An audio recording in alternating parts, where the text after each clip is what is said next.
Hello everyone, मैं Veenu Verma excel in education channel में आप सभी का स्वागत करती हूँ। फ्रेंड्स, आप सभी लोग जानते हैं कि यहाँ पर हमारी असिस्टेंट प्रोफेसर की तैयारी होती है एडवर्टीजमेंट 51 की, और जिसमें हम जीएस के पोर्शन को कवर करते हैं और साथ में एजुकेशन विषय की कंप्लीट तैयारी कराई जाती है। और ये एजुकेशन विषय आपका यूजीसी नेट के लिए हो या पीजीटी या असिस्टेंट प्रोफेसर, जो भी परीक्षा आपकी एजुकेशन विषय से हैं वो यहाँ पर कंप्लीट हो जाएगी। ठीक है, और इसी के साथ साथ हम यूजीसी नेट की भी तैयारी करते हैं, पेपर 1 और पेपर 2 एजुकेशन की। तो आप लोग इस चैनल को सब्सक्राइब कर लीजिए और टेलीग्राम चैनल को ज़रूर ज्वाइन कर लें, लिंक डिस्क्रिप्शन में मिल जाएगा। आज के इस वीडियो में हम लोग करेंट अफेयर, जो कि परीक्षा की दृष्टि से बहुत महत्वपूर्ण प्रश्न है, चुनिंदा प्रश्न है, उनको यहाँ पर डिस्कस करेंगे 2024-25 के। क्योंकि अब आपको देखिए 2022 में ये फॉर्म भरे गए थे, परीक्षा अब होगी 2025 में, तो आपके लिए करेंट अफेयर काफ़ी हो जाता है, जिसमें आपको मुख्य मुख्य तथ्यों को जरूरी है जानना, है ना। तो आज के इस वीडियो में हम लोग इन्हीं सब प्रश्नों को यहाँ पे सॉल्व करेंगे। देखिए, पहला क्वेश्चन है, रिसेंटली अभी जो है फरवरी की घटनाएं हैं। केंद्र शासित प्रदेश दिल्ली की नई सीएम के रूप में किसने शपथ लिया है? तो आप सभी को पता होगा, ये है रेखा गुप्ता जी, और इन्होंने 20 फरवरी को यहाँ पर दिल्ली की नई मुख्यमंत्री के रूप में शपथ ली है। और यहाँ पर देखिए, ये जो रेखा गुप्ता है ना, दिल्ली की चौथी महिला मुख्यमंत्री बनी है। खास चीज़ों को हम लोग यहाँ पर साथ में रिलेट करके चीज़ों को पढ़ेंगे। ठीक है, अब देखिए यहाँ पर जो थी ना, पहली थी ये आपकी सुषमा स्वराज जी, जो दिल्ली की मुख्यमंत्री बनी थी, और उसके बाद शीला दीक्षित थी, और आतिशी, है ना, इसके पहले आपके थे, है ना। तो इस तरह से अरविंद केजरीवाल के बाद इन्होंने आतिशी जो है, इन्होंने यहाँ पर मुख्यमंत्री के रूप में पदभार संभाला था। ठीक है, तो अब क्या है, अब आई हैं रेखा गुप्ता। तो पहली थी सुषमा स्वराज जी, शीला दीक्षित, आतिशी, और चौथी हैं रेखा गुप्ता जी। ठीक है, ये राष्ट्रीय स्वयंसेवक संघ से जुड़ी रही हैं, और यहाँ पर देखिए पेशे से अधिवक्ता हैं। ठीक है, ये अखिल भारतीय विद्यार्थी परिषद की भी सदस्य रह चुकी हैं, और दिल्ली विश्वविद्यालय छात्र संघ की अध्यक्ष भी रह चुकी हैं। अगर आपसे किसी भी तरह से क्वेश्चन पूछा जाए तो कंफ्यूज मत होइएगा। ठीक है, तो ये हो गई रेखा गुप्ता जी के बारे में। और यहाँ पर देखिए, जो सुषमा स्वराज थी ये बीजेपी की थी, है ना, पहली मुख्यमंत्री, और उसके बाद कांग्रेस की थी शीला दीक्षित। तो इस तरह से चौथी हैं रेखा गुप्ता जी। ठीक है, और नेक्स्ट है, आप देखिए, हाल ही में भारत के चुनाव आयुक्त के रूप में किसने पदभार ग्रहण किया है? देखिए, एक चुनाव आयुक्त और एक मुख्य चुनाव आयुक्त, दोनों अलग अलग चीज़ें हैं। चुनाव आयुक्त के रूप में विवेक जोशी जी हैं, इन्होंने पदभार फरवरी में ग्रहण किया है। तो विवेक जोशी आधिकारिक तौर पे इन्होंने 19 फरवरी 2025 को भारत के चुनाव आयुक्त के रूप में पदभार ग्रहण किया है। ठीक है, और इनकी नियुक्ति से चुनाव आयोग अपनी पूर्ण 3 सदस्यीय शक्ति में यहाँ पर बहाल हो गई है, जिसमें मुख्य चुनाव आयुक्त कौन है? ज्ञानेश कुमार। देखिए यहाँ पर इससे संबंधित क्वेश्चन भी आपको आगे मिलेगा। तो चुनाव आयुक्त की बात करें तो कौन है? विवेक जोशी है। मुख्य चुनाव आयुक्त कौन है? ज्ञानेश कुमार है। और साथी चुनाव आयुक्त सुखबीर सिंह संधू। और ये जो विवेक जोशी है ना, ये हरियाणा कैडर के आईएएस अधिकारी हैं। ठीक है, तो इस तरह से ये मुख्य चुनाव आयुक्त के रूप में विवेक जोशी जी आए हैं। ठीक, तो कुछ फरवरी और मार्च की घटनाएं हैं। अब देखिए, ये जो है ये अभी हाल की है, 4 मार्च को ये जो है न्यूज़ में आया था। पीएम मोदी ने वनतारा एनिमल रेस्क्यू सेंटर का उद्घाटन किस राज्य में किया? तो ये है गुजरात में। ठीक है, गुजरात के जामनगर में स्थित दुनिया के सबसे बड़े वन्य जीव बचाव, पुनर्वास और संरक्षण केंद्र वनतारा का उद्घाटन किया है। और इसमें इस अभयारण्य में 1.5 लाख से अधिक संकटग्रस्त जानवरों को बचाया गया है। तो ये रेस्क्यू सेंटर का उद्घाटन कहाँ पर है? गुजरात के जामनगर में। ठीक है, और ये अनंत अंबानी के नेतृत्व में वन्य जीव अभयारण्य 3000 एकड़ में फैला हुआ है। ठीक है, और रिलायंस इंडस्ट्रीज लिमिटेड और रिलायंस फाउंडेशन द्वारा स्थापित है। अत्याधुनिक सुविधा रिलायंस जामनगर रिफाइनरी कॉम्प्लेक्स के भीतर ये जो अभयारण्य है ये फैला हुआ है, 3500 एकड़ में, है ना। तो काफ़ी बड़ा है, और इसीलिए इसको दुनिया के सबसे बड़े वन्य जीव बचाओ, पुनर्वास और संरक्षण केंद्र के रूप में जाना जाता है। वनतारा जो है जामनगर, मतलब गुजरात में। ठीक है, तो ये आपको पता होना चाहिए। नेक्स्ट है, खेलो इंडिया विंटर गेम 2025 के दूसरे फेज का आयोजन कहाँ किया जाएगा? तो ये है गुलमर्ग, जम्मू कश्मीर के जो प्रसिद्ध स्की रिसॉर्ट गुलमर्ग। यहाँ पर इसका जो समय है 9 से 12 मार्च तक खेलो इंडिया विंटर गेम 2025 के दूसरे फेज की तैयारी जो है मेज़बानी करने के लिए तैयार है। तो होस्टिंग कहाँ पे हो रही है? जम्मू कश्मीर के गुलमर्ग में, है ना। पहले ये होना था 22 से 25 फरवरी के बीच में, लेकिन यहाँ पर बर्फ़बारी और जो है बारिश वगैरह के कारण इसको स्थगित कर दिया गया, ठीक है। अच्छा, आपको ये बताना है, होमवर्क क्वेश्चन है आपके लिए। अभी आप बताइए कि जो पहले फेज़ का, फर्स्ट फेज़ का जो विंटर गेम्स थे, ठीक है, खेलो इंडिया विंटर गेम्स, ये कहाँ पर हुए थे। तो फर्स्ट फेज़ के बारे में आपको बताना है कि खेलो India winter game first phase 2025 का आयोजन कहाँ पे हुआ था और कब हुआ था, ठीक है। तो अभी आप लोग बताइएगा, इससे आपका रिवाइज हो जाएगा और मैंने ये आपको करवा रखा है, ठीक है।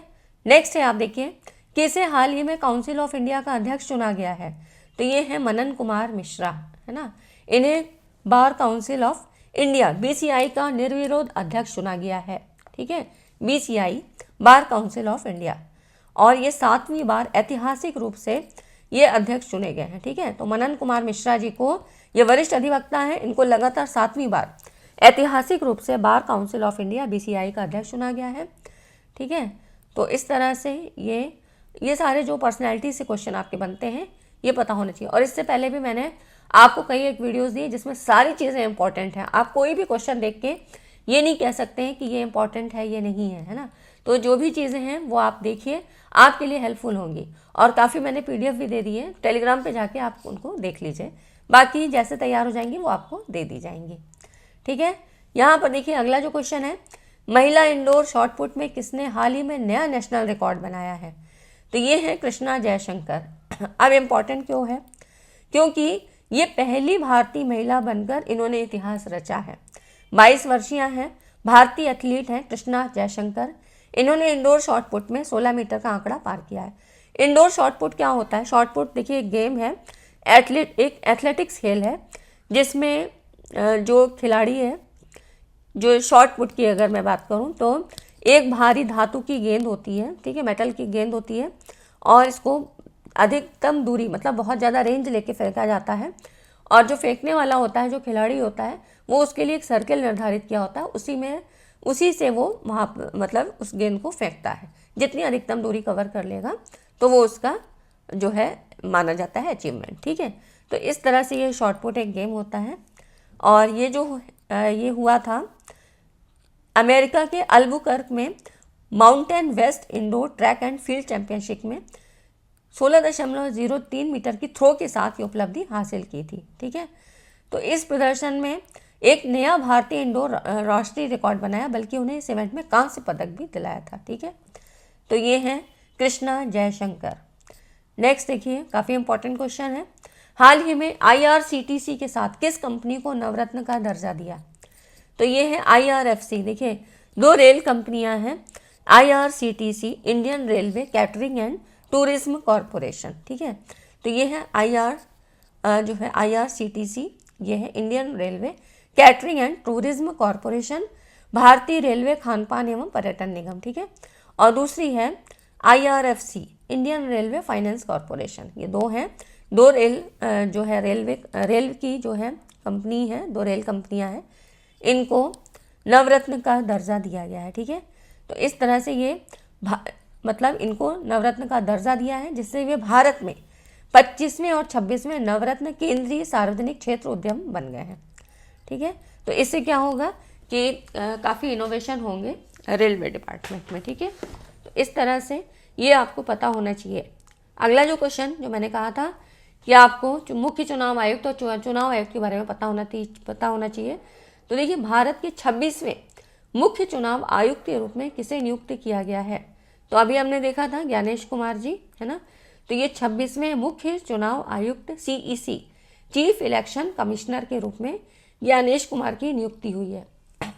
और इससे पहले कौन थे? तो राजीव कुमार। ये राजीव कुमार का स्थान लेंगे, जो 18 फरवरी को रिटायर हो गए हैं, ठीक है।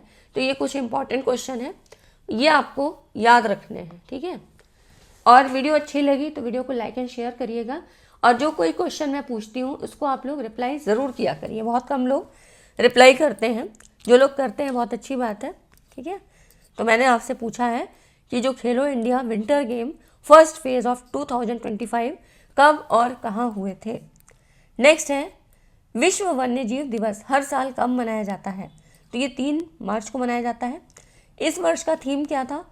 वन्य जीव संरक्षण, वित्त, लोगों और ग्रह में निवेश। ठीक है, तो इस तरह से जो वन्य जीव संरक्षण के लिए वित्तीय संसाधनों को अधिक प्रभावी और स्थायी बनाने पर केंद्रित है। और ये जो विश्व वन्य जीव दिवस की स्थापना संयुक्त राष्ट्र महासभा द्वारा 2013 में स्टार्ट की गई थी। ठीक है, हर साल 3 मार्च को मनाया जाता है। नेक्स्ट है 97वें अकादमी पुरस्कार में सर्वश्रेष्ठ फिल्म का अवार्ड किसे मिला? आपके यहाँ पुरस्कार भी पूछे जाते हैं। तो ये थी अनोरा फिल्म, इसको मिला था। और ये किस नंबर का था? 97वें अकादमी पुरस्कार समारोह। ये 2 मार्च 2025 को हॉलीवुड लॉस एंजल्स के डॉल्बी थिएटर में आयोजित किया गया था। इसकी मेजबानी कॉनन ओ ब्रायन ने की थी। ठीक है, और यहाँ फिल्मों को 23 श्रेणियों में सम्मानित किया गया था जो 2024 में रिलीज हुई थी। अनोरा ने सर्वश्रेष्ठ फिल्म का पुरस्कार दिया जो शॉन बेकर द्वारा निर्देशित एक रोमांटिक कॉमेडी ड्रामा है। ठीक है, तो अनोरा को जो है अकादमी पुरस्कार 97वें अकादमी पुरस्कार से सम्मानित किया है। और इसके जो निर्देशन है, किसके निर्देशन में हुई थी? Sean Baker. ठीक है, तो ये कुछ क्वेश्चन थे जो आपके लिए इम्पॉर्टेंट है, क्योंकि जनवरी, फरवरी, मार्च ये भी आपको जानना चाहिए, क्वेश्चन यहाँ से आ सकते हैं, है ना। तो ये हो गया आज के कुछ इंपॉर्टेंट क्वेश्चन। वीडियो अच्छी लगी तो लाइक एंड शेयर करिएगा, कमेंट ज़रूर किया करिए। Thanks for watching this video. आज की वीडियो में इतना ही, मिलते हैं नेक्स्ट वीडियो में। और प्लेलिस्ट को अपडेट कर दिया जाएगा। यूपीएससी की प्लेलिस्ट अलग बनी हुई है, आप लोग उसको देख लीजिए। Thanks for watching this video.